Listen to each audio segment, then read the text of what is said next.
Magandang umaga po mga kaubayan. Sa oras na ito ay narito ako sa lugar na pagmamay-ari ng ating kaibigan na si Honorio Pastillo. At akin pong ipapakilala sa inyo mga kaubayan ang isa sa mga halamang gamot na kanya pong tanim dito sa kanyang lugar. Mga kaubayan, napaka-importante po itong halamang gamot na ito. Ang dami pong nagagamot. Ito mga kaubayan,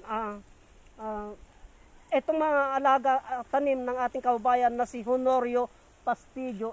Ito po siya mga kaubayan, isa po siyang magsasaka. Ang ikinabubuhay niya sa kanyang pamilya mga kaubayan ay yung pagtatanim lamang po. Alam naman po natin na itong lugar ng Castillejos ay dumanas po ng kahirapan dahil sa lahar nga po mga kaubayan, pero sa ayaw magutom ng ating kaubayan na si Honorio Pastillo, ayaw niyang magutom ang kanyang pamilya, kaya nagtsatsaga po siya mga kaubayan. Ayan po ang kanyang mapananim. Diyan niya po binubuhay ang kanyang pamilya. Pagmasdan po natin ang kanyang mapananim mga kaubayan. Ayan po. Ayan po. At yun naman po ang anak ng ating kaubayan na si Honorio Pastillo.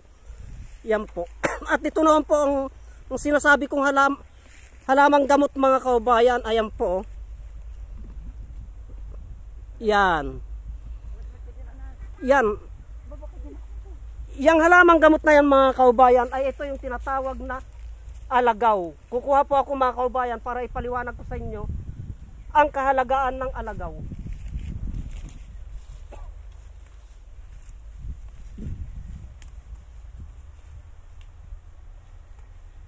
Ugot man ako ha. Ugot. Ugot man.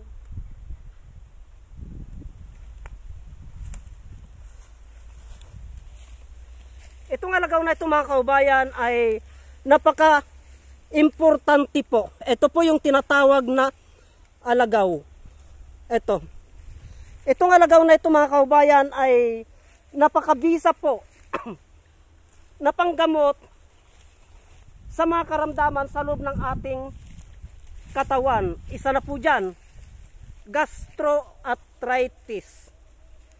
Gastroarthritis mga kaubayan. Mabisa po sa gastroarthritis ito. Itong alagaw na ito, ang proseso po ng paggamit ng alagaw na ito mga kaubayan, itong talbos nito, itong dahon na yan ay ang proseso po ng paggamit ng alagaw na ito mga kaubayan ay itong talbos niya po.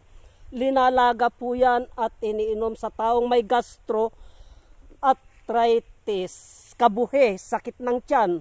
Itong alagaw na ito. Ito din po ay hinahalo sa isda. Sa isda po. Pag may rheuma, arthritis po ang isang tao ay maganda po mga kaubayan na umiinom po ng linagang ganito, alagaw. Ito po, itong malalambot na dahon na ito, ay ilalaga po ito mga 5 piraso sa taong may arthritis, gastroarthritis, yung masasakit ang tiyan. Yan po, pwede po ito mga kaubayan, yung mahangin, yung bloated, pwede po ito. Ito po ay hinahalo sa isda. Hinahalo po sa isda po, pampatanggal po ng lansa ng isda, itong alagaw na ito mga kaubayan. Kaya pagmasdan po natin maigi, yan po ang alagaw. Mabisa po ito mga kaubayan, kahit yung tangkay niya po, yung balat niya po, yung balat naman po ng alagaw mga kaubayan, ay may kakayahan po na gumamot ng diabetic yon. Diabetic naman po, kasi medyo mapakla-pakla po yung balat ng alagaw mga kaubayan. Yan po.